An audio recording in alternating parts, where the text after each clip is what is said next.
దేవుని నామానికి మహిమ కలుగుగాక.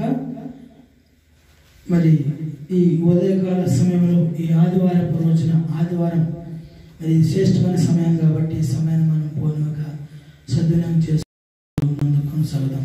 మరి శ్రద్ధగా కొంతసేపు దేవుని యొక్క వాక్యాన్ని వింటూ మనం ముందుకు కొనసాగుదాం. మరి అంతకంటే ప్రాముఖ్యంగా దేవుడు ఈ వారమంతా కాచి కాపాడి మిమ్మల్ని నన్ను సజీవంగా ఉంచి మీరు ఈరోజు నాకు వాక్యం చెప్పడానికి మీరు వాక్యం వినడానికి సహాయం చేసిన దేవాదేవునికి మొట్టమొదటి మనము కృతజ్ఞతాస్తుతులు తెలియదు. హల్లెలూయా హల్లెలూయా. మంచిది, మీరందరూ కూడా క్షేమంగా సంతోషంగా ఆనందంగా ఉన్నారని నేను మనస్ఫూర్తిగా నమ్ముతున్నాను. దేవుడు మీకు అటువంటి కృప దయచేయను. ఆమేన్. వాక్యంలోకి వెళ్దాము. సామెతల గ్రంథము 4వ అధ్యాయము 12వ వచనాన్ని ఒకసారి గమనిద్దాం. సామెతల గ్రంథము 4వ అధ్యాయము 12వ వచనాన్ని చూసినట్లయితే ప్రియమైన దేవుని బిడ్డలారా, నీవు నడుచునప్పుడు నీ అడుగు ఇరుకున పడదు, నీవు పరిగెత్తునప్పుడు నీ పాదము తొట్టిల్లదు. చాలండి. నీవు నడుచునప్పుడు నీ అడుగు ఇరుకున పడదు, నీవు పరిగెత్తినప్పుడు నీ పాదము తొట్టిల్లదు. ప్రియమైన దేవుని బిడ్డలారా, ఈ ఉదయకాల సమయంలో దేవాది దేవుని యొక్క వాక్యము సెలవిస్తా ఉంది. నీవు నడుచున్నప్పుడట ఏం జరుగుతుంది? నీ అడుగు, నీవు నడిచే ప్రతి స్థలములో నువ్వు వేస్తున్న ప్రతి అడుగు కూడా ఆ అడుగు రాంగ్ స్టెప్ పడదట, ఇరుకున పడవేసే విధంగా పడిపోదు. అలాగే నీ పాదము తొట్టిల్లదు. తొట్టిల్లడం అంటే ఏమవడము? మనం నడుచుకుంటూ వెళ్ళేటప్పుడు చాలా సరే మన కాలు తొట్టిల్లేదు కదా, అవునా లేదా? అంటే తొందరకొని కాలు సడన్ గా రాయో ఏదో ఒకటి అడ్డం వస్తుంది. అది చూసుకోకుండా మనం నడిచినప్పుడు ఫాస్ట్గా వేగంగా నడిచినప్పుడు అది మనం తన్నుకొని, ఇంతకు ముందంటే కాళ్ళకు కూడా చెప్పులు ఉండేవి కాదు. ఏదో ఒక చెప్పులు లేకపోతే అసలు చెప్పులు లేకుండా నడిచినప్పుడు ఆ బొటన వేలు కాస్త ఏమైంది? చాలా మందికి ఎక్స్పీరియన్స్ ఉందా లేదా? మీ అందరు ఖచ్చితంగా అయింది, నాకు కూడా అయింది, చాలా సమయం అయింది. బొటనవేలు కానీ ఆ బొటనవేలు పక్కన మధ్యలో ఉంటుంది కదా, ఆ చిన్న వేలు కానీ ఖచ్చితంగా వాటికే తగ్గుతుంది. ఎప్పుడు ఆ వేలు తగిలి దాని ఆకారం ఆ బోరు ఏముండదు. ఏమో మీ అందరికి అనుభవం ఉంది కదా, ఆ దెబ్బ తగిలిన అనుభవం.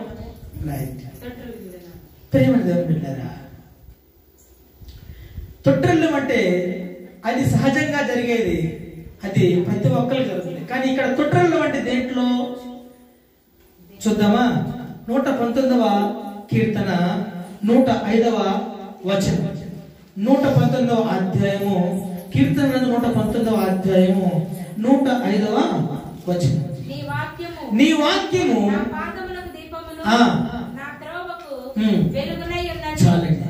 ఇక్కడ నీ దేవుని యొక్క వాక్యము మన పాదములకు దీపముగాను మన త్రోవకు వెలుగునై ఉన్నది. ఇప్పుడు నువ్వు వాక్యమనే దీపాన్ని నీ వెంట పెట్టుకోకపోయినా, వాక్యమనే దీపాన్ని నీవు త్రోవలో నడుస్తున్నప్పుడు నీ చేతిలో లేకపోయినా, నీ మనసులో లేకపోయినా, అసలు నీ దగ్గర లేకపోయినా ఏం జరుగుతుందట? నీవు నడిచేటప్పుడు నీ నడక నిరుకున పడుతుంది. అలాగే నువ్వు నడిచే నడక నీ దారిలో త్రోవలో నువ్వు తొట్టిల్లిపోతావు, త్రోవ తప్పిపోతావు. హల్లెలూయా హల్లెలూయా. ఈరోజు ఎంతమంది త్రోవ తప్పిపోయిన వారు ఉన్నారు? ఎంతమంది ఆ నడుస్తున్నామనే భ్రమలో ఉంటూ ఇరుకున పడిన వాళ్ళు ఎంతో మంది లోకంలో లేకపోలేదు. ఆనాటి నుంచి ఈనాటి వరకు కూడా ప్రతి ఒక్కరు కూడా దేవుని యొక్క ధర్మశాస్త్రాన్ని, దేవుని యొక్క వాక్యాన్ని సరైన రీతిలో అవగాహన చేసుకోకుండా, సరైన రీతిలో అర్థం చేసుకోకుండా, ఇష్టానుసారంగా వాళ్ళు అర్థం చేసుకొని వాళ్ళ పర్సెప్షన్ లో అర్థం చేసుకొని వాళ్ళకేదో అర్థమేమిటో వాళ్ళు పెద్ద జ్ఞానులుగా ఉన్నట్టుగా వాళ్ళు ఏదేదో అర్థం చేసుకొని వాళ్ళు పరిమితాలుగా దాన్ని విశ్లేషించుకొని వాళ్ళు ఏం చేస్తారంటే తప్పు దారిని ఎంచుకొని తప్పుడైన మార్గంలో వెళ్తూ ఇరుకుని పడిపోతున్నారు, ఇరుకుని పడ్డారు, ఇప్పుడు పడడానికి కూడా సిద్ధంగా ఉన్నారు. అలాంటి వారు త్రోవ తప్పిపోయారు. త్రోవ తప్పిపోవడం కాదు, వాళ్ళు త్రోవ తప్పిపోవడం కాకుండా అనేక మంది త్రోవ తప్పిపోయే విధంగా చేస్తున్నారు. హల్లెలూయా. మరి ఎటువైపు పోతుంది మన క్రైస్తవ సమాజం? క్రైస్తవులుగా పేరు పెట్టి లేకపోతే పిలువబడుతున్న మనం సమాజంలో అయితే మరి నీ నడక ఎలా ఉంది? నీ యొక్క త్రోవ ఏ విధంగా ఉంది? నీ త్రోవలో ముళ్ళులున్నాయా, కంపలున్నాయా, రాళ్ళున్నాయా, గాల్పెక్కులున్నాయా, ఏమున్నాయి? ఎంతటి ప్రమాదమైనా సరే ఉన్నా నీకు తెలియకపోయినా, ఒకవేళ తెలిసి నువ్వు ఆ త్రోవలో నడుస్తున్నా, దేవుడు నీకు వాక్యం తోడుగా ఉన్నప్పుడు ఆ త్రోవను సరళము చేసి ఆ త్రోవలో నీకున్న ప్రతి అపాయాన్ని, ప్రతి ఒక్క ప్రమాదాన్ని తొలగించేసి నీకు సాఫీగా దేవుడు ఆ మార్గాన్ని సుగమం చేసి నిన్ను చక్కగా నడిపిస్తాడు. హల్లెలూయా. ఎప్పుడు? దేవుని వాక్యం నీకు దీపమై ఉన్నప్పుడు, ఆ వాక్యమే నీ త్రోవకు వెలుగై ఉన్నప్పుడు. వాక్యమని ఉదక స్నానంతో మరి మనం ప్రతిరోజు కడగబడాలి, పవిత్రపరచబడాలి. ఈరోజు దేవుని యొక్క వాక్యం కరువైపోతుంది. ఎందుకు కరువైపోతుంది అయ్యా అంటే, వాక్యాన్ని చదువుతున్నారు కానీ దాన్ని సరైన రీతిలో విశ్లేషించలేకపోతున్నారు. ఏదైతే అర్థం చేసుకున్నారు, దేవుని యొక్క సహాయం లేదు, దేవుని యొక్క ఆత్మీయ శక్తి లేదు, దేవుని దగ్గర నుంచి వచ్చే తలుపులు తీసుకోవడంలా మనకు నచ్చినట్టుగా ఏవో కొన్ని బొర్ర కథలు, పెట్టి కథలు చెప్పి నవ్వించి కవిచ్చి తర్వాత 6 ముక్క మాటలు చెప్పేసి పంపించేస్తాం. ఇదే జరుగుతుంది ఏంటి కాస్త. ఎందుకండి? ఆనాడు దేవుని యొక్క సేవలకు రావాలంటేనే మహాభాగ్యంగా ఎంచుకునేవారు. దేవుని యొక్క వాక్యాన్ని ప్రకటించమంటే ఎంతో గొప్ప భాగ్యంగా ఎంచుకునేవారు. దేవుని పరిశుద్ధ గ్రంథం చేతబట్టి చెప్పడం అనేది, తిరగడం అనేది ఎంతో గొప్ప ధైర్యంతో కూడిన పనేది. ఎందుకంటే మరి పట్టుకుని తిరిగితే ఊరుకుంటారా? అప్పటికి ఇప్పటికి జరుగుతున్న ప్రాబ్లం ఏంటి? మీరు బైబిల్ పట్టుకొని తిరగకూడదు, చెప్పకూడదు, అసలు రాకూడదు అయిపోయింది. అదే విభేదం. కానీ ప్రియమైన దేవుని బిడ్డలారా, మన దేశంలోనైనా ఏ దేశంలోనైనా ఎక్కడైనా కూడా వాక్యాన్ని వాక్యం రీతిగా ఉన్నట్టుగా పరిశుద్ధాత్మ సహాయంతో బోధించిన వారే ఈ రోజు చరిత్రలోకి ఎక్కారు. హల్లెలూయా. అలాంటి వారి లిస్టులో మొట్టమొదటిగా ఉండేవాళ్ళు ఎవరు? అపోస్తలుడు. హల్లెలూయా. యేసు ప్రభువు గారు బోధించిన బోధ ఏదైతే ఉందో దానిని యథావిధిగా ఒక్క పొల్లు కూడా పోనివ్వకుండా యేసు ప్రభు యొక్క శిష్యులు, అపోస్తలుడు, వారిలోకి ఇంకొక వ్యక్తి కూడా అర్హత సాధించాడు. ఎవరంటే పౌలు గారు. ప్రియమైన దేవుని బిడ్డలారా, అంటాడు కదా, నేను చెప్పొచ్చు, నాకు తెలియని విద్యలు ఏమి లేవు, నేను చెప్పాల్సిన ఎన్నని చెప్తా కాకుండా చెప్పొచ్చు, మెస్మరైజ్ చేస్తున్న మనుషుల్ని మభ్యపెట్టే విధంగా, లేకపోతే వాళ్ళని ఆశ్చర్యపోయే విధంగా జోకులు చెప్పగలను, మంచి మంచి మాటలు చెప్పగలను, నాకున్న వాక్చాదానికి, నాకున్న వాగ్దాటికి నా ముందు ఎవరు నిలవలేరు. కానీ దేవుని ఆత్మ సహాయం లేకోకుండా, దేవుని యొక్క వాక్యము ద్వారా నేను కడగబడకుండా, దేవుని వాక్యం ద్వారా నేను ఆయన దగ్గర నుంచి సమాచారం పొందుకోకుండా నా సొంత మాటలు నేను చెబితే ఏమైపోతాను? వాక్యాన్ని విరుద్ధంగా చెప్పిన వాడిని అవుతాను, ధర్మశాస్త్రాన్ని అపవిత్రం చేసిన వాడిని అవుతాను, దేవుని నాకు అప్పగించిన ఆజ్ఞలను, నియమాలు, కట్టడాలకి వ్యతిరేకంగా మారిపోయి నేను క్రీస్తుకు విరోధిగా మారుతాను. అలా నేను ఎప్పుడు చెయ్యను అనే పౌలు గారు చెప్తాను. హల్లెలూయా. వాక్యాన్ని ఉన్నతున్నట్టుగా చెప్పడం. ప్రియమైన దేవుని బిడ్డలారా, వాక్యాన్ని చదవడమే కాదు, అర్థం చేసుకునే విధానం కూడా తెలిసి ఉండాలి. మరి ఈ రోజుల్లో వాక్యాన్ని ఎలా అర్థం చేసుకున్నారు? వాళ్ళు నచ్చినట్టుగా అర్థం చేసుకున్నారు. కానీ నిజమైన నిర్వచనం, నిజమైన అర్థము, నిజమైన పరమార్థం తెలియాలంటే దేవుని సన్నిధిలో ఆ వాక్యం గురించి చదివి ధ్యానం చేయాలి. లేదు నీకు కుదరట్లేదు, ఉద్యోగం చేస్తున్నావు, ఆ ఉద్యోగంలో ఉన్నప్పుడు ఆ వాక్యం ధ్యానం చేయి. కళ్ళు తెరిచే వాక్యాన్ని నీ మనసులో మననం చేసుకుంటా, ధ్యానం చేసుకుంటా ఉంటే పరిశుద్ధాత్మ దేవుడు దానికి సంబంధించిన మర్మాలు, రహస్యాలు నీకు బయలుపరుస్తాడు. హల్లెలూయా. ప్రియమైన దేవుని బిడ్డలారా, మరి నీవు నడుచున్నప్పుడు నీ నడక ఇరుకున పడకుండా నువ్వు చూసుకోవాలి. ఈరోజు ఎంతమంది ఇరుకును పడకుండా చూసుకున్నారు? ప్రియమైన దేవుని బిడ్డలారా, చెప్పండి. ఈరోజు పెద్దవాళ్ళుగా కానీ, చిన్నవాళ్ళు కానీ, యవనస్తులు కానీ, ఎవరైనా సరే మందిరానికి వెళ్తున్నారు, వాక్యం ఉన్నారు, కానీ ఆ వాక్యాన్ని అర్థం చేసుకుని వాక్యానుసారమైన జీవితాన్ని జీవిస్తున్నారంటే ఆ విధంగా జీవించలేకపోతున్నారు. ఆల్రెడీ ఇరుకును పడిపోయిన వాళ్ళు ఉన్నారు, వాళ్ళు చూసినా సిగ్గు తెచ్చుకోవాలిగా. వాళ్ళని చూసిన బుద్ధి తెచ్చుకోవాలి, అలా తెచ్చుకోవట్లా. ఇంకా ఇంకా ఇంకా తప్పు చేస్తూ దేవుని యొక్క వాక్యము, నీ వాక్యము నా పాదము దీపము నా త్రోవకు వెలుగైనదని ఏ విధంగా అయితే కీర్తనకారుడు చెప్పారో ఆ వాక్యాన్ని ఏం చేస్తారట వాళ్ళు వ్యతిరేకంగా మార్చుకొని దానికి పట్టించుకోకుండా ఆ నడిచే నడతలన్నీ కూడా ఇరుకున పడుతున్నాయి.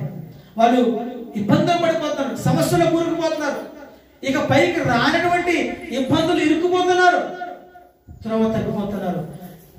సత్యమైన మార్గమైన త్రోవలోకి రాలేక అసత్యమైన మార్గమైన త్రోవలోకి వెళ్ళిపోయి చేయవలసిన పనులు చేయకూడని పనులు అన్ని చేస్తూ వారి జీవితాన్ని అస్తవ్యస్తం చేసుకుంటున్నారు.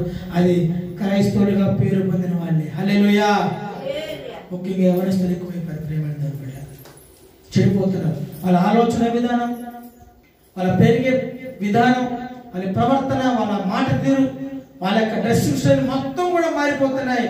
వాళ్ళు లోకంలో బాగా కలిసిపోయి లోకాశలకు కలిసిపోయి, మరి దేవుడు అన్నాడు కదా, నేను లోకమును జయించాను, నేను జయించినట్లుగా మీరు కూడా లోకమును జయించాలని ఏసై చెబుతా ఉంటే, కానీ మాకు అవసరం లేదనైనా నువ్వు లోకం జయిస్తే ఎంత మాకు జయించకపోతే మాకైతే మేము మాత్రం లోకంలో కలిసిపోతాం. లోకంలో ఉన్న ఆశలే మాకు కావాలి, ఆ కోరికలే మాకు కావాలి, ఆ పనులే మాకు కావాలి, మేము అవే చేస్తామని చెప్పి వాళ్ళు త్రోవను మార్చుకొని చెడ్డ మార్గంలో వెళ్తున్నారు. సరైన మార్గంలో వెళ్ళకుండా తప్పిపోయిన కుమారుడు కథ మీకు తెలుసుగా. ఏం చేశాడు అతనేం చేశాడు? అతనే కనుక సరైన మార్గము నడిచి ఉంటే తండ్రికి విరుద్ధంగా మాట్లాడేవాడా? ఏమంటాడు తండ్రితో, తండ్రి నాకు రావాల్సిన ఆస్తి నాకు ఇచ్చి నేను అడిగిపోవాలా, నా ఫ్రెండ్స్ తో నేను వెళ్ళిపోవాలా, నాకు రావాల్సిన ఆస్తి ఇచ్చి కొట్లాడి తండ్రితో తీసుకొని వెళ్ళిపోయాడు. వెళ్ళిపోయిన తర్వాత డబ్బుంది, విస్తారమైన డబ్బుంది, ఫ్రెండ్స్ చేరారు, 5 మంది 10 మంది అయ్యారు. ఇక ఈ ఫ్రెండ్స్ తో రోజు తాగి తిరిగి తదనలాడి వాడు ఉన్న డబ్బులన్నీ ఏం చేశాడట, ఖర్చు పెట్టేశాడు. రోజు ఖర్చు పెట్టడం. ఏమంటే ఒక సామెత ఏంటంటే, తింటూ కూర్చుంటే ఏమవుతాయి, కరిగిపోతాయి, కొండలైనా కరిగిపోతాయి సామెత చెప్తారు కదా.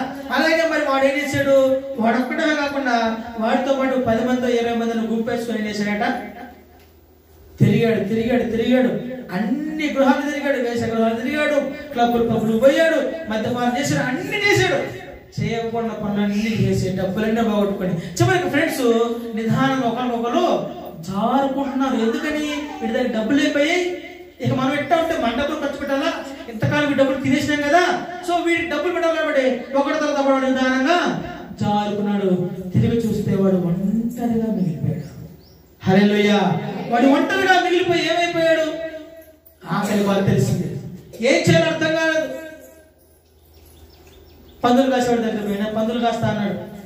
సరే పందులు కాయని ఆయన జాలిపడి ఆ ఉద్యోగం ఇస్తే వాడు పందులు కాయాలి లేదా, పందులు కాస్తే సాయంత్రం అన్నం పెట్టాడు ఒక ముద్ద. అన్ని రోజుల్లో వెయిట్ చేసావు కదా, ఆ సాయంత్రం వరకు నువ్వు వెయిట్ చేసి ఎక్కడైనా నీకు భోజనం పెట్టేవాడే, నువ్వు నీ మంచితనానికి లేదా నీ మార్పుకి తగిన బహుమతి నీకు ఆ యజమాని ఇచ్చేవాడే. కానీ ఏం చేశాడంట, వాడు ఆకలి తట్టుకోలేక ఆకలి ఏం చేసిందంట, ఇంకొక తప్పుడు చేయడానికి ప్రేరేపించింది. ఆ పందులు పెట్టే పొట్టు పందులు పెట్టుకోకుండా ఈడు తింటా కూర్చున్నాడు. యజమాని రాని వచ్చా చూశాడు. ఏమైపోయిందంట, ఇంతకుముందు ఏసీ గదుల్లో లగ్జరీ ముందు తాగుతా, లగ్జరీగా బిర్యానీ అవన్నీ తినుకుంటా, లగ్జరీ బట్టలు వేసుకొని ఎట్లుంటివే, నీ అంత డాబు నీ అంత జరపము ఇంకొక లేదురా అన్నటువంటివి. ఈరోజు మాసిపోయిన బట్టలు, గడ్డం పెరిగిపోయింది, సిబ్బిడి చుట్టేసుకున్నావు, వాసన వస్తా ఉంది, పైగా పందులు కాసావు. పందులు కాసి ఆ పందులు తినే ఆహారంలో కూడా నువ్వు ఏం చేస్తున్నావు, ఆ పందిని తినే ఆహారం నువ్వు కూడా పంది పోయి తింటా ఉన్నావు. ఈరోజు యజమాని చూసి పందిని కొట్టినట్టు కొట్టి తరిమేశాడు. హల్లెలూయా. ఎక్కడ నీ బతుకెక్కడ? రాజకుటుంబంలో ఒక తండ్రి దగ్గర రెండో కుమారుడుగా ఉండి ఆస్తిని అనుభవిస్తూ మంచిగా నువ్వు ఉండాల్సిన వాడివి, తండ్రితో కొట్టడు ఆస్తి తీసుకుపోతుంది, జలసాలు చేసినావు, పాడైపోయావు, తిరిగి ఒట్టి చేతితో వచ్చావు. అక్కడ పని పోతే పనిలో సరిగా నిలబడలేకపోయావు, తప్పిపోయావు, నీ త్రోవ తప్పిపోయావు, నీవు నడిచే మార్గంలో నువ్వు ఇప్పుడు పడిపోయావు. నువ్వు సరైన త్రోవ నడిపించరా, నీకు తయారైన ఫ్రెండ్స్, నీ దగ్గరకు వచ్చే ఫ్రెండ్స్ వాళ్ళు ఏమైనా సరైన మార్గంలో ఉన్నారా? సరైన త్రోవ నడిపించారా అంటే నడిపించలేదు కాదు కదా. వాళ్ళు ఇంకా చెడగొట్టి సరైన వాడు ఒక మార్గం ఎంచుకుంటే వాడు ఇంకా అనేక రకాల మార్గం, ఒక తప్పు ఇట్టు చేసే కదరా దీన్ని 10 రకాలు చేస్తాని చెప్పి వాళ్ళు చేసి చూపించారు. వాడు చేశాడు, ఇప్పుడు చెడిపోయాడు. వీళ్ళు బాగా చేసేవాడు, ఇప్పుడు తిరిగాడు. మరలా కాళ్ళకు బుద్ధి చెప్పి నడుచుకుంటూ నడుచుకుంటూ నడుచుకుంటూ నడుచుకుంటూ ఎన్ని రోజులు పట్టిందో వచ్చాడు వచ్చాడు వచ్చాడు వచ్చాడు. చివరికి నా తండ్రింటికి పోదాం అనుకున్న నిర్ణయం ఏంటి తెలుసా? నా తండ్రింటికి పోదాం. నా తండ్రింట్లో పని వాళ్ళ పరిస్థితి ఎట్లా ఉంటుంది తెలుసా? అబ్బా వాళ్ళు ఎంత మంచి బట్టలు వేసుకుంటారో, వాళ్ళ పేరుకే పని వాళ్ళు ఎంత బాగుంటారో, వాళ్ళకున్న మంచి భోజనము. అబ్బా అబ్బా అసలు వాళ్ళలో నేను ఒకలాగా అయిపోయి నా తండ్రిని ఎట్లా కాళ్ళు వేలు పట్టుకుని బతుకులాడి పని సంపాదించుకుని ఆయన దగ్గర పని చేద్దామని అనుకున్నాడు. ఇప్పుడు బుద్ధి వచ్చిందండి. కుమారుడుగా ఉండాలని అర్హత లేదు, అర్థమైపోయింది వాడికి. ఏమర్థమైంది? కుమారుడుగా ఉండే అర్హత లేదని అతనికి అర్థమైపోయింది. కాబట్టి ఏమనుకున్నాడు? ఆ కూలి పని చేసే వాళ్ళు నేను పని చేసుకుంటాను, ఎట్లా గట్ట బతుకుడితే కన్న ప్రేమ కదా, క్షమించేసి పని ఇస్తాడేమో, పని చేసుకొని కష్టపడి సంపాదించిన కడుపు నింపుకుందా అని అనుకుంటూ వస్తున్నాడు. ఈ తండ్రి ఏమని చేస్తున్నాడు? వాడు పోయిన దగ్గర నుంచి తిప్పలు మానేసి వాడు ఎప్పుడు వస్తాడని చెప్పి ఈయన కూడా కిటికీ ఎక్కి చూస్తా ఉన్నాడు. ఇంటి పైన ఫస్ట్ ఫ్లోర్ చూస్తా ఉన్నాడు. ఈయన నిరీక్షణకు ఫలితం దక్కింది. ఒకడు వస్తున్నాడు మాసికని గడ్డంతో. ఈ బట్టలు ఈ వారాన్ని చూశారు కదా ఆయన. ఈడోడు బట్టలేమో చిరిగిపోయినాయి, మాసిపోయింది. ఆకారం మనిషి చూస్తే కొంచెం ఏదో మనలాగా ఉన్నాడని చెప్పి ఇంకొంచెం దగ్గరకు రాగానే చూసినప్పుడు గుర్తుపట్టడం వాళ్ళ సమాజం.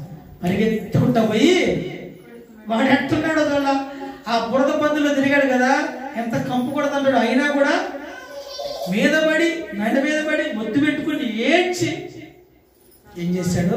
పన్నివాడిని పిలిచి వాడిని మంచిగా స్నానం చేపించి మంచి బట్టలు వేసి వాడి కోసం విందును సిద్ధం చేయించాడు. హల్లెలూయా, హల్లెలూయా. మీరు అర్థం ఏంటో తెలుసా ప్రియమైన బిడ్డలారా? ఇదేం కాపమ కాదు, పరిశుద్ధ గ్రంథంలో తేటతెల్లంగా ఉన్న వాక్యాన్ని మీకు అర్థం కావడం కోసం ఉపమానంగా చెప్పారు. పేమెంట్ దొరికితే అది ఉపమానమే. మరి పరలోక తండ్రి నీ మీద ఇంత ప్రేమ కలిగి ఉన్నప్పుడు, ఇంత వాత్సల్యం కలిగినప్పుడు నువ్వు కాదనుకున్నావు, నువ్వు వద్దనుకున్నావు, నువ్వు తోలనాడు, నువ్వు సరైన ఇదిగో ఇది మంచి మార్గం కాదురా, ఇది చెడ్డ మార్గం, ఈ మార్గంలో పోవద్దన్నాడు. లేదు, వాడు ఆ మార్గం వెళ్ళిపోయాడు. పోతా ఆశ్రమం చేసుకుపోయాడు. మరి తండ్రి అయిన దేవుడు చూస్తూ ఊరుకున్నాడా? ఊరుకున్నా. వాడు తప్పు కూడా తెలుసుకున్నాడు.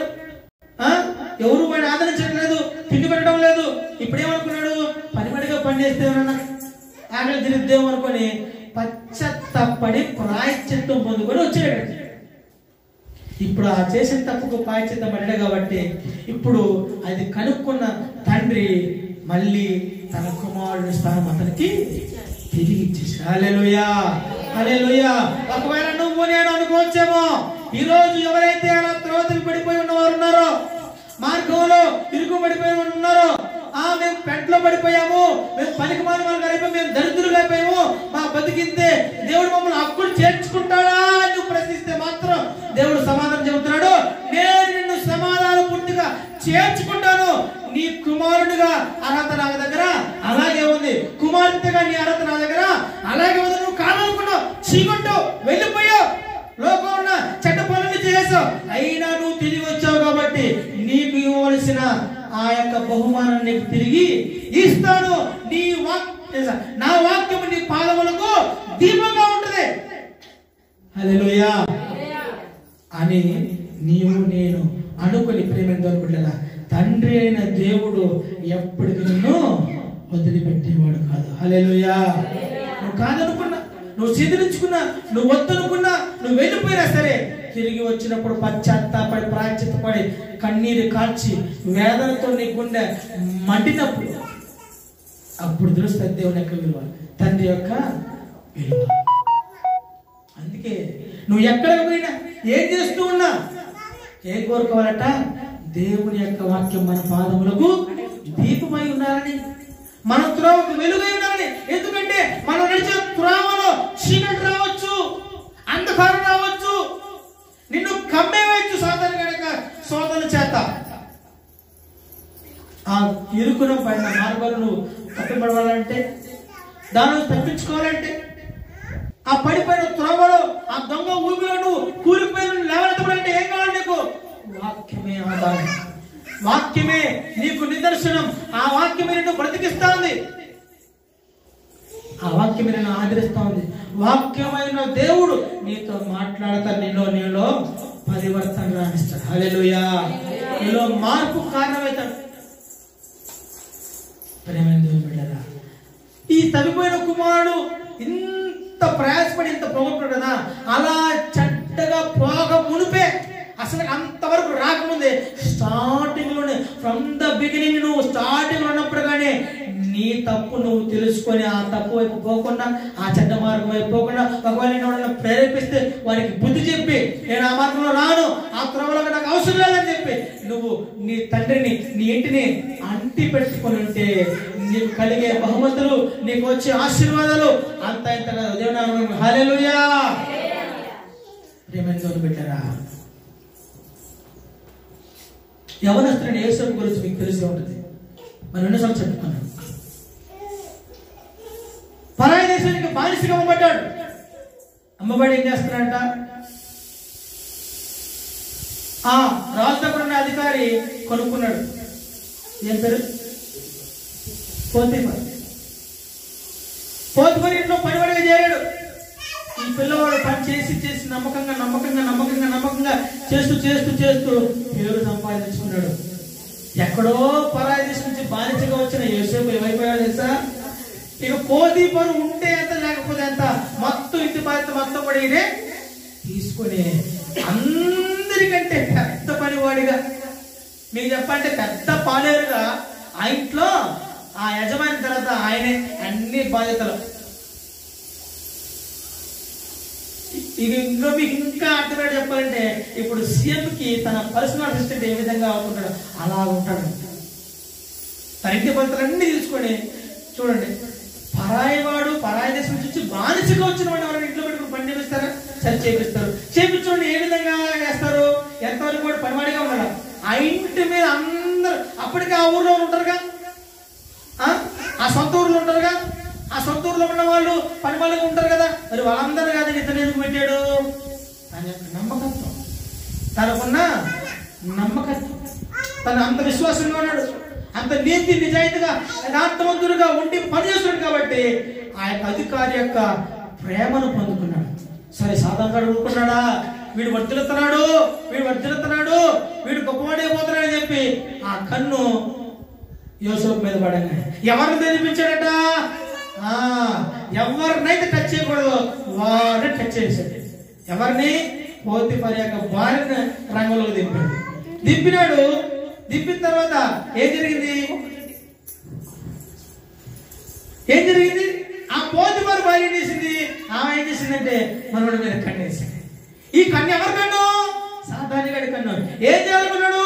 నువ్వు నడుస్తున్న మార్గంలో నిన్ను ఇరుకున పడేయాలని చెప్పి, నీకేం పోతీఫర్ అధికారం ఇచ్చి నిన్ను మంచిగా పెడితే వాడు వాడవలేక ఇప్పుడు నిన్ను ఇరుకులో పడేయాలా పెట్టాడు రంగంలోకి.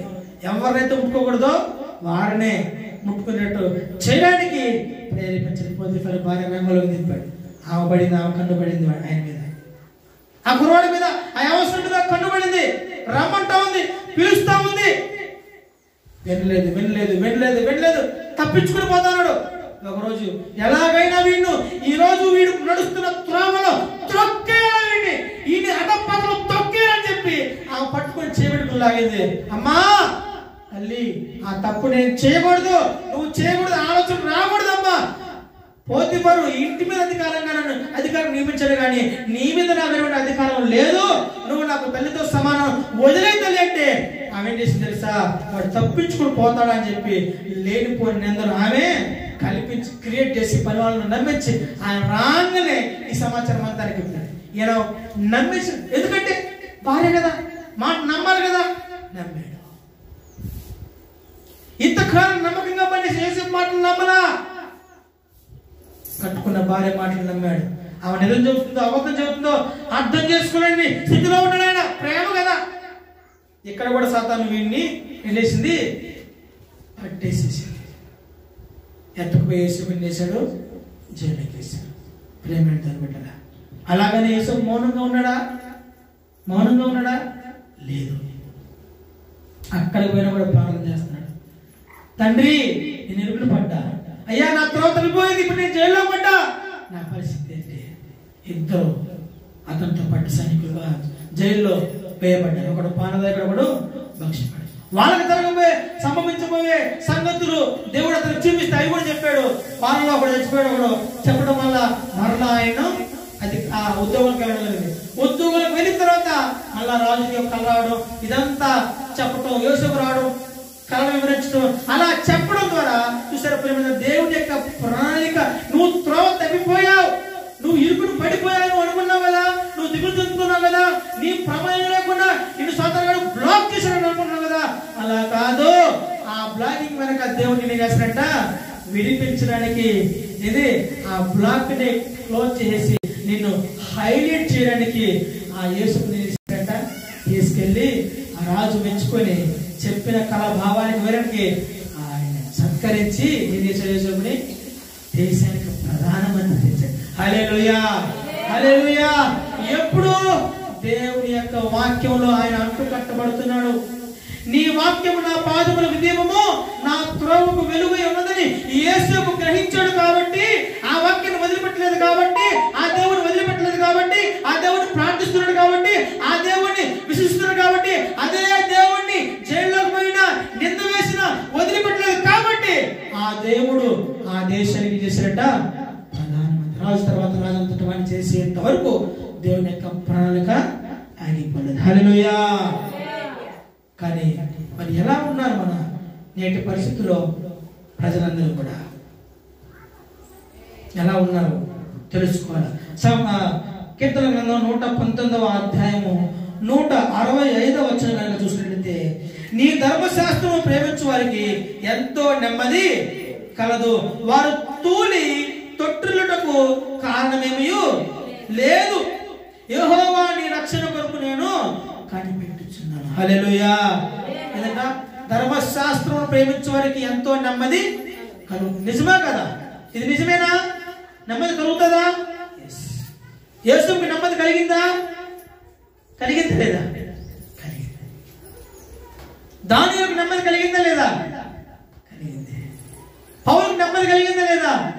మరి యేసు ప్రభు శిష్యులకు ప్రేమను దేవుని బిడ్డలారా, మనం చదువుకుంటున్నా బోధిస్తున్న ఈ పరిశుద్ధ గ్రంథం, ఈ ధర్మశాస్త్ర గ్రంథం ఏదైతే ఉందో, దీనిని నమ్మిన వారు, దీన్ని నమ్ముకున్న వారు, దీన్ని బోధిస్తున్న వారు, దీన్ని ప్రకటిస్తున్న వారు, ఈ ధర్మశాస్త్ర గ్రంథాన్ని ప్రేమిస్తున్న వారికి నెమ్మది తప్పక కలుగుతుంది దేవుని యొక్క వాక్యం సెలవిస్తా ఉంది.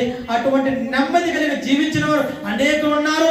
అది నెమ్మదిని పొందుకునే కాకుండా ఇంకా అనేకులకు నెమ్మది కలిగింపజేయడానికి వారు కూడా ప్రయాసపడుతున్నారు. ఈ ధర్మశాస్త్రం అబద్ధమో కాదు. ప్రియమైన దేవుని బిడ్డలారా, ధర్మశాస్త్రము ప్రేమించే వారికి ఎంతో నెమ్మది కలుగు. వారు తోలి తొట్టులకు కారణం ఏమీ లేదట. ఎందుకంటే నువ్వు ధర్మశాస్త్రం ప్రేమిస్తున్నావు, నిలుస్తున్నావు, ధర్మశాస్త్రానికి అనుగుణంగా జీవిస్తున్నావు. కాబట్టి నువ్వు తొట్టిల్లు పోవడానికి సిద్ధంగా ఉన్న దేవుడు ఎన్నో తొట్టిల్లు అవ్వకుండా కాచి కాపాడి. యేసేపు ఎక్కడున్నాడు? చివరి వెళ్ళిపోయాడు. ఇక అనుకున్నాడు, అయ్యో కాదు కాదు, నువ్వు జైల్లో ఉన్నాడు, బాధపడమాక. అక్కడి నుంచి ఏ జైల్లో అయితే ఉన్నావో అదే ఆ జైలు ఎక్కడ ఉంది? ఒక రాజ్యంలో ఉంది, ఒక పరాదేశంలో ఉంది, ఒక రాజు అండర్లో ఉంది. ఇప్పుడు అదే రాజు కింద నీ రాజు తర్వాత చేస్తాను. ఇప్పుడు అదే జైలు నీ కాళ్ళ కింద ఉంటుందని చెప్పి దేవుడు యేసుని ఏం చేశాడు? గొప్ప అధికారిగా మార్చాడు. హల్లెలూయా, హల్లెలూయా. ప్రేమను కనిపెట్టారా?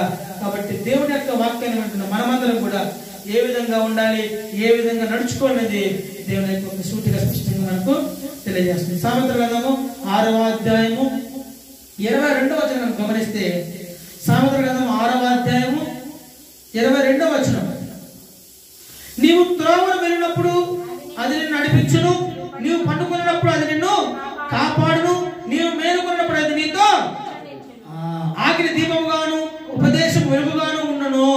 హల్లెలూయా. దేవుని యొక్క వాక్యం అది అంటే ఏంటిది? ఆయన వాక్యము. ఎప్పుడట? నీవు త్రోవను వెళుతున్నప్పుడు ఆ వాక్యమైన దేవుడు నిన్ను నడిపిస్తాడు. నీవు మేలుకున్న పండుకున్నప్పుడు ఆ వాక్యమైన దేవుడు నీతో ముచ్చటిస్తాడు. నీవు పండుకున్నప్పుడు ఏం చేస్తాడంట? దేవుడు నిన్ను కాపాడుతాడట. హల్లెలూయా. నువ్వు మేలుకున్నప్పుడు నీతో ముచ్చటిస్తాడు, నీ పండుకున్నప్పుడు నిన్ను కాపాడుతాడు. వాక్యమైన దేవుడు. నీ వాక్యము నా పాదములకు దీపము. ఎంత మంచి మాట కదా. ఆ వాక్యం అనేది నువ్వు నడుస్తే ఏం చేస్తాడట? నీతో పాటు తోడుగా వచ్చి నిన్ను కాపాడుతాడు. ఏం చేస్తాడు? కాపాడుతాడు. ఎందుకు కాపాడుతాడు? ఎందుకంటే నువ్వు ఆయన సొత్తు అయి ఉన్నావు. నువ్వు పేరు పిలిచబడినటువంటి సొత్తువి. ఆయన నిన్ను విలువ పెట్టి కొన్నాడు అనేది అంత వాస్తవమైనదో అది అంతే వాస్తవమైనది. నీవు త్రోవను వెళ్ళినప్పుడు అది నిన్ను నడిపిస్తుంది. నీకు చేత కావడం లేదా? నడవడానికి చేత కావడం లేదా? ఏ మార్గంలో వెళ్ళాలో నీకు అర్థం కావడం లేదా? నిన్ను సరైన మార్గంలో నువ్వు ప్రయాణం చేయి. ఆరంభించంతే.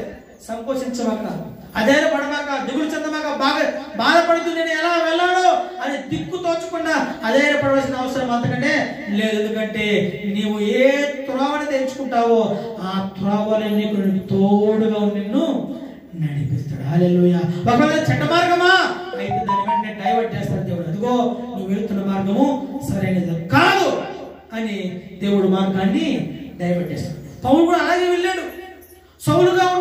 పౌలుగా ఉన్న సౌలు ఇంతకుముందు ఏం చేశాడట? దమస్కస్ పట్టణానికి వెళ్తున్నాడు చంపడానికి, క్రైస్తవులను చంపడానికి. యేసు ప్రభువుని పేరు పెట్టి పిలిచి యేసు ప్రభువుని ముఖ్యమైన చంపడానికి దమస్కస్ పట్టణానికి గుర్రాల మీద కొంతమంది ఖైదీలు పెట్టుకొని వెళ్ళాడు. ఆ మార్గం ఏమైంది? అది దేవుని యొక్క ప్రజలకు చెందినటువంటి ఊరు. అది ఆ మార్గమైనది. సరైన మార్గంలో వెళ్తున్నాడు. కానీ ఏ ఉద్దేశంతో వెళ్తున్నాడు? చెడ్డ మనసుతో వెళ్తున్నాడు, చంపడానికి వెళ్తున్నాడు. కాబట్టి వెళ్ళిన మార్గంలో నేను ఎక్కడ వేశాడు? మధ్యలో ఆపేశాడు. తొట్టిల్లో పడిపోకుండా, చెడ్డవాడిగా మారిపోకుండా, అపకీర్తి తెచ్చుకోకుండా, వాడు సమాజంలో నింద కలిగిన వాడిగా ఉండకుండా, దోషిగా, పాపత్తులుగా, నరహంతులుగా పేరు పొందుకోకుండా నిర్దోషిగా నిలబెట్టాలని దేవుడు ఆ మార్గంలో ఆపేశాడు. ప్రత్యక్షమయ్యాడు, పౌరుని దర్శించాడు, పేరు మార్చేశాడు. ఇప్పుడు పౌరులు ఏమైందంటే ఏ పట్టణానికి వెళ్ళి చంపాలనుకున్నాడో అదే పట్టణానికి నడి వీధిలో మధ్యలో నిల్చుకొని గట్టిగా అరుస్తూ దేవుని యొక్క ప్రేమ కలిగిన మాటలను చెబుతూ వాక్యాన్ని బోధిస్తూ వాళ్ళు కొడితే కొట్టించుకున్నాడు, తిరిగి తిట్టించుకున్నాడు. ఏం చేసినా అలా మౌనమన్నాడు. హల్లెలూయా. నా యేసే దేవుడిని సత్య సువార్తను ప్రకటించి ధైర్యంగా నిలబడ్డాడు. హల్లెలూయా.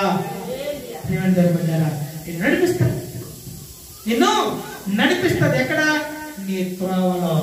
తర్వాత నువ్వు పండుకున్నప్పుడు నిన్ను కాపాడు. చాలా మంది పండుకున్నప్పుడు ఏం చేస్తారట? భయపడతారు. ఏం కళ్ళు వస్తాయో, అసలు ఇప్పుడు నిద్ర మాత్రం పొద్దున్న లెగుస్తామో లేదో. అవునా?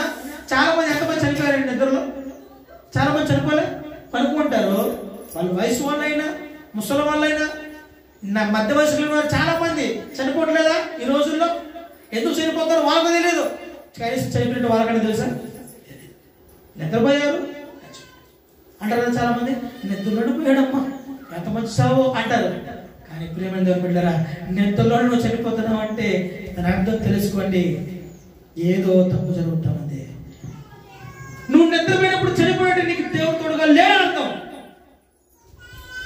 లేదు. దేవుడు నీకు మంచి చావు ఇవ్వాలనుకుంటే నిద్రలో నీతో మాట్లాడి, నేను మేలునట్టు చేసి, ఆ ఇంట్లో అందరితో మాట్లాడి మంచి మాట చెప్పి అప్పుడు నేను చనిపోయినట్టు చేస్తాను, తీసుకెళ్తాను ఆయన దగ్గరికి. ఎప్పుడు నువ్వు పండుకున్నప్పుడు నీకు తోడుగా ఉంటా, నిన్ను కాపాడుతాడు. మరణ దూతల నుంచి నిన్ను కాపాడుతాడు. నువ్వు మేలుకున్నప్పుడు నీతో కబుర్లు చెప్తాడు. అవునా కదా? పొద్దున్న మళ్ళీ ఏం చేస్తాం మనం? చాలా మంది ఇప్పుడు ఫోన్ చేసి పట్టుకొని వాట్సాప్ చూస్తాం, వాళ్ళని పెడతాం ముచ్చట్లు. అవునా? కానీ దేవుడు నీతోనే ముచ్చటించడం సిద్ధంగా ఉన్నాడు.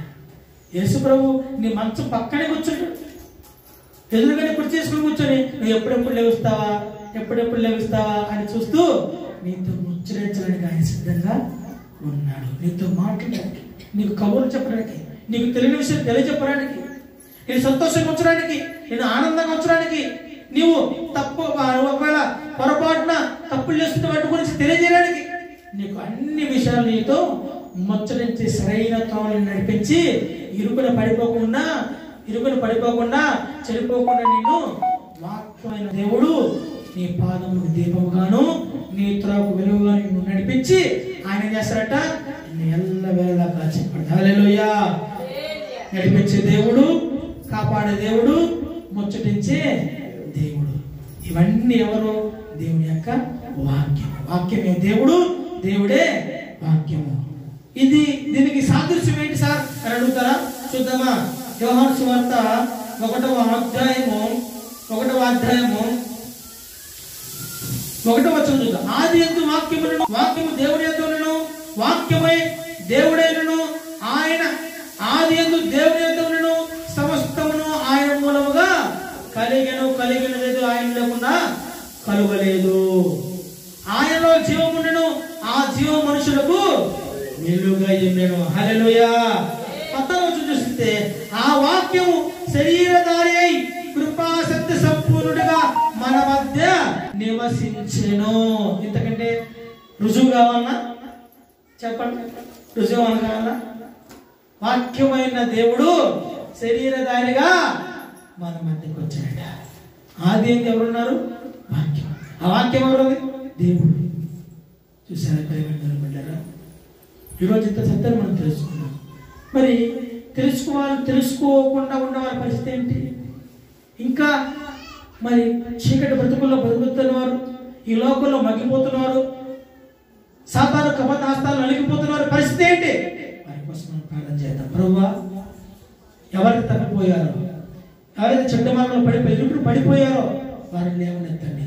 ఇరుకు మార్గమున పడిన వారిని లేవనెత్తండి. తర్వాత తప్పిపోయిన వారిని లేవనెత్తండి, కాపాడండి. వారితో ముచ్చరించిన వారిని కాపాడండి నాయనా. వారికి తోడుగా ఉన్నామని మనం ప్రార్థన చేద్దాం. నీవు నాకు తోడుగా ఉంటున్నావు, నన్ను నడిపిస్తున్నావు, నాతో ముచ్చటిస్తున్నావు, నాకు అన్ని విషయాల్లో హెల్ప్ చేస్తున్నావు ప్రభువా. అదే విధంగా నా సహోదరుడు, నా పొరుగువారు, ఇదిగో నా ఊరికి సంబంధం లేకుండా వేరే ఊర్లో నివసిస్తున్న వారు ఎవరైనా సరే ఈ ప్రపంచమంతా ఉన్నారయ్యా, వారందరూ నీ బిడ్డలే కదా, నువ్వు రక్తం పెట్టి కొన్న బిడ్డలే కదా, మరి వారు నశించుకోవడం నీకు ఇష్టమా అని అడిగి వారి కోసం మనము ప్రార్థన చేసేవారిగా ఉండాలి. హల్లెలూయా, హల్లెలూయా. కాబట్టి దేవుని యొక్క వాక్యం తెలుసుకున్న మనము ఏం చేద్దామని అంటే ఆ విధంగా మనము ప్రార్థన చేయాలా. ఏ విధంగా? నీ వాక్యము నా పాదముల దీపము, నా త్రోవకు వెలుగునై ఉన్నదని నీకు చెప్పినట్టుగానే, నీకు నువ్వు నాకు నేను చెప్పుకున్నట్టుగానే అనేక మందికి అదే వాక్యము దీపమై ఉన్నదని, అదే వాక్యము త్రోవకు వెలుగై ఉన్నదని మనం నమ్మి అనేకులకు ఆ విధంగా కలగని మనము ప్రార్థన చేయాలి. అలా ప్రార్థన చేసినప్పుడు ఎవరు ఇరుకును పడిపోరు, ఎవరు త్రోవ తప్పిపోరు. ప్రియమైన దేవుని బిడ్డలారా, ఈ ఉదయ కాలస్యములో మనము దేవుని యొక్క వాక్యం వింటున్నాము. ఆ వాక్యంలో ఏ విధంగా ఉండాలంటే చాలా జాగ్రత్తగా ఉండాలి.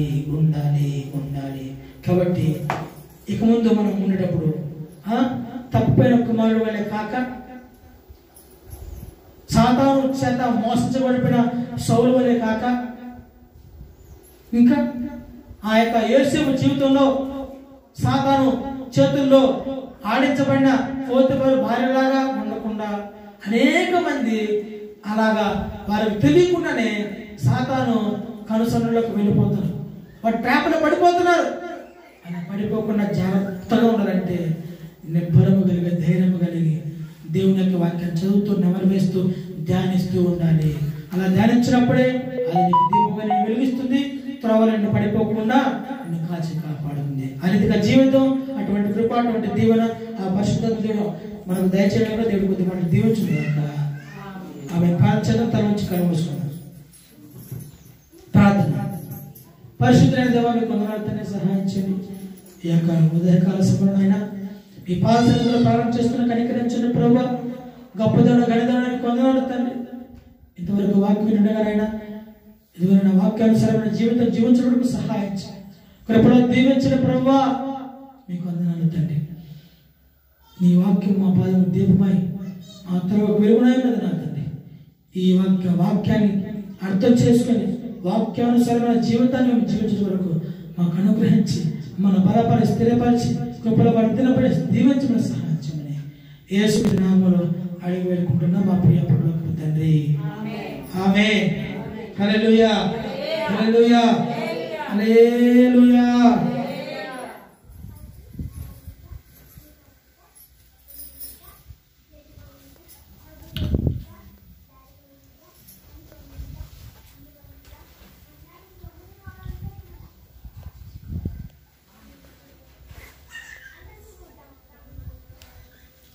మంచిది. ఒక పాట పాడుతుండగా దేవుని సమర్థమై